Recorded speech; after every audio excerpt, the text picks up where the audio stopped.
ಇವತ್ತು ನಾನು ನೋಡಿ ಸಿನಿಮಾ ಇಂಡಿಯನ್ 2 ಎಲ್ರಿಗೂ ಗೊತ್ತೇ ಇದೆ. ಇಂಡಿಯನ್ ಸಿನಿಮಾ ಎಷ್ಟು ಎಕ್ಸ್ಪೆಕ್ಟೇಷನ್ ಹುಟ್ಟಾಕಿತ್ತು. ಮತ್ತು ಇದೇ ಇಂಡಿಯನ್ 1 28 ವರ್ಷಗಳ ಹಿಂದೆ ಶಂಕರ್ ಮತ್ತು ಕಮಲ್ ಹಾಸನ್ ಮಾಡಿದಂಥ ಸಿನಿಮಾ. ಅದರ ನಿರೀಕ್ಷೆ ಕೂಡ ಎಲ್ರಿಗೂ ಅತಿಯಾಗೇ ಇತ್ತು. ಅದರಂತೆ ಕೂಡ ಇಲ್ಲಿ ತುಂಬ ಚೆನ್ನಾಗಿ ಓಪನಿಂಗ್ ಕೂಡ ಎಲ್ಲ ಕಡೆ ಎಲ್ಲ ಸ್ಟೇಟಲ್ಲಿ ತಗೊಂತು ಥ್ರೂಔಟ್ ದ ವರ್ಲ್ಡ್.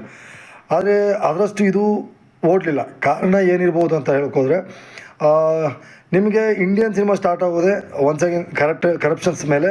ಒಂದು ಹುಡುಗಿ ಕಾಲೇಜಲ್ಲಿ ಸೀಟ್ ಸಿಕ್ಕಿಲ್ಲ ಅಂತ ಲಂಚ ಕೊಡೋಕ್ಕೋಗಿ ಅವಳು ಅವ್ರು ನಿರೀಕ್ಷೆ ಮಾಡೋದಷ್ಟು ಕೊಡೋಕ್ಕಾಗಿಲ್ಲ ಅಂತ ಸೂಸೈಡ್ ಮಾಡ್ಕೋತಾಳೆ. ಇನ್ನೊಂದು ಹಾಸ್ಪಿಟಲಲ್ಲಿ ಒಬ್ಬ ಸರ್ಜರಿ ಮಾಡ್ಕೋಗಿ ಅವನು ಫೇಕ್ ಸರ್ಟಿಫಿಕೇಟ್ ಮೇಲೆ ಡಾಕ್ಟರ್ ಆಗಿರ್ತಾನೆ. ಹೀಗೆ 4 ಕರಪ್ಷನ್ಸ್ಗಳನ್ನ ತೋರಿಸ್ತಾ ಹೋಗ್ತಾರೆ. ಇದನ್ನು 4 ಜನ ಗ್ಯಾಂಗು, ಅದರಲ್ಲಿ ಸಿದ್ಧಾರ್ಥನ್ ಗ್ಯಾಂಗ್, ಅವರು ಯೂಟ್ಯೂಬರ್ಸು. ಅವ್ರು ಈ ಕರಪ್ಷನ್ಸ್ಗಳ ಬಗ್ಗೆ ಒಂದಷ್ಟು ವೀಡಿಯೋಗಳು ಮಾಡ್ತಾ ಸಮಾಜಕ್ಕೆ ತೋರಿಸ್ತಾ ಇರ್ತಾರೆ. ಸೊ ಇದನ್ನೆಲ್ಲ ತಡಿಬೇಕಲ್ಲ, ಯಾರು ಬಂದರೆ ಚೆನ್ನಾಗಿರುತ್ತೆ ಅನ್ನೋ ಒಂದು ಡೌಟ್ ಎಲ್ಲರಿಗೂ ಬಂದಾಗ ಯಾಕೆ ಇಂಡಿಯನ್ ತಾತ ಬರಬಾರ್ದು ಅಂತ ಎಲ್ರಿಗೂ ಒಂದು ಪ್ರಶ್ನೆ ಹುಟ್ಟುತ್ತೆ. ಅದೇ ರೀತಿ ಈ ಸಿದ್ಧಾರ್ಥನ್ ಗ್ಯಾಂಗ್ ಸೋಷಿಯಲ್ ಮೀಡಿಯಾದಲ್ಲಿ #ಕಮ್ ಬ್ಯಾಕ್ ಇಂಡಿಯನ್ ಅಂತ ಹಾಕ್ತಾರೆ.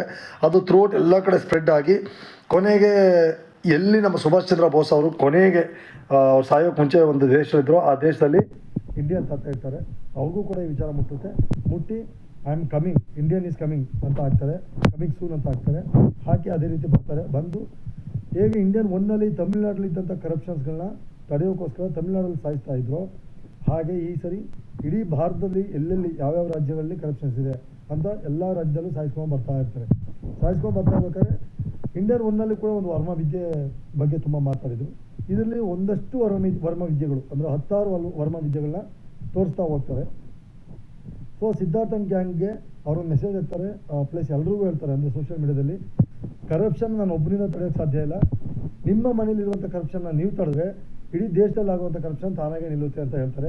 ಸೊ ಹೀಗೆ ಪ್ರತಿಯೊಬ್ಬರ ಮೇಲೂ ಅವ್ರ ಅಪ್ಪ, ಅವ್ರ ಅಣ್ಣ, ಅವ್ರ ತಂಗಿ, ಅವ್ರ ಭಾವ, ಮಾವ ಯಾರೇ ಕರಪ್ಟ್ ಇದ್ರೂ ಕೂಡ ಅವರೇ ಅದನ್ನ ವೀಡಿಯೋ ಮಾಡಿ ಪೊಲೀಸರಿಗೆ ಹಿಡಿದು ಕೊಡ್ತಾ ಇರ್ತಾರೆ. CBI ಆಗಿ ನಮ್ಮ ಸಮುದ್ರಕನಿ ಅವ್ರು ಆ್ಯಕ್ಟ್ ಮಾಡಿದ್ದಾರೆ. ಸಮುದ್ರಕನಿ ಸಿದ್ಧಾರ್ಥ ಅವ್ರ ತಂದೆ.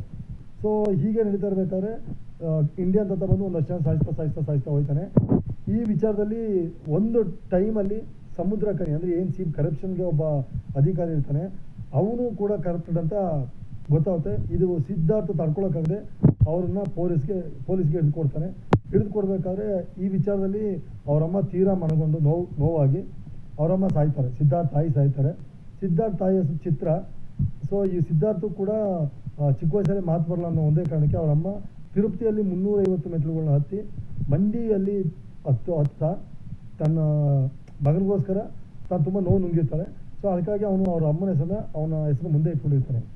ಸೊ ಹೀಗೆ ನಡೀತಾ ಇರ್ಬೇಕಾದ್ರೆ ಅವ್ರ ತಾಯಿ ತೀರೋದಾಗ ಸಿದ್ಧಾರ್ಥ್ಗೆ ತೀರಾ ಕೋಪ ಬರುತ್ತೆ. ನಿನ್ನಿಂದ ನಾನು ಅಂದರೆ ನಮ್ಮ ಕೈಯಿಂದನೇ ನಮ್ಮ ಕಣ್ಣು ಚುಚ್ಚಿಬಿಟ್ಟಲ್ಲ ಅಂತಂದ್ಬಿಟ್ಟು ಇಂಡಿಯನ್ ತಾತನ ಬೈದ್ಬಿಟ್ಟು ಎಲ್ಲರೂ ಕೂಡ ಗೋ ಬ್ಯಾಕ್ ಇಂಡಿಯನ್ ಅಂತ ಚಳವಳಿ ಸ್ಟಾರ್ಟ್ ಆಗುತ್ತೆ.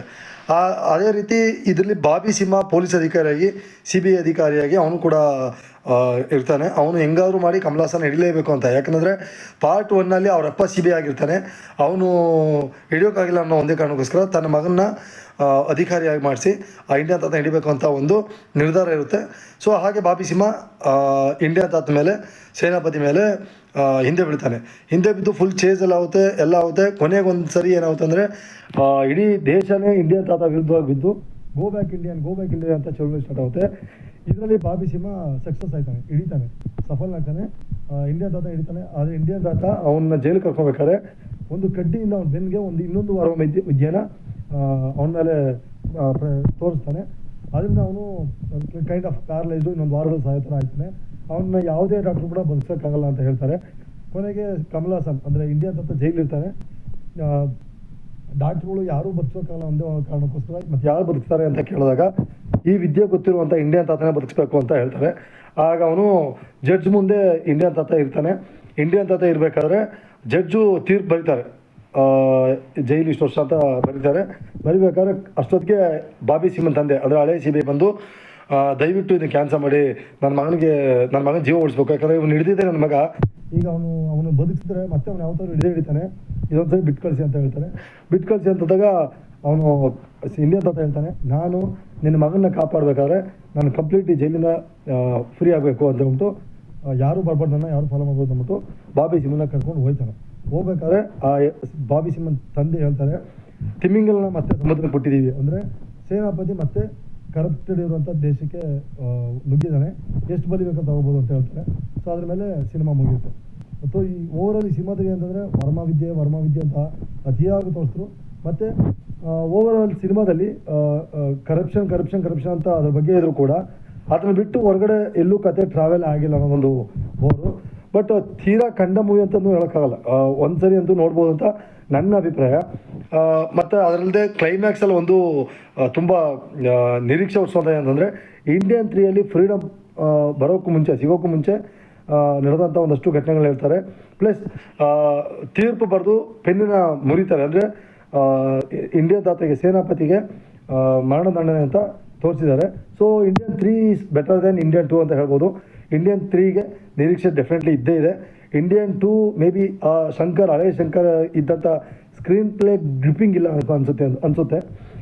ನಿಮಗೆ ಆಫ್ಟರ್ ಶಿವಾಜಿಯೋ ಅಥವಾ ಇದಾದಮೇಲೆ ಈ ಸಿನಿಮಾಯಿಂದ ಅವ್ರದ್ದು ಅಂಥ ಸಕ್ಸಸ್ಸೇ ಇಲ್ಲ, ಸಕ್ಸಸ್ ರೇಟ್ ತುಂಬ ಕಮ್ಮಿ ಇದೆ. ಮೇ ಬಿ ಅದೇ ಒಂದು ಸೆಕೆಂಡ್ ರೈಟಿಂಗಲ್ಲಿ ಸ್ವಲ್ಪ ಅವರು ಎಡವಿರ್ಬೋದು. ಬಟ್ ವಿಜುವಲಿ ಅಥವಾ ಏನು ಪ್ರೆಸೆಂಟೇಷನಲ್ಲಿ ಸಿನಿಮಾ ಅಂಥ ಬ್ಯಾಡ್ ಇಲ್ಲ ಅಂತ ನನ್ನ ಅಭಿಪ್ರಾಯ. ನೋಡಿ ನಿಮ್ಮ ಅಭಿಪ್ರಾಯ ನೀವು ತಿಳಿಸಿ.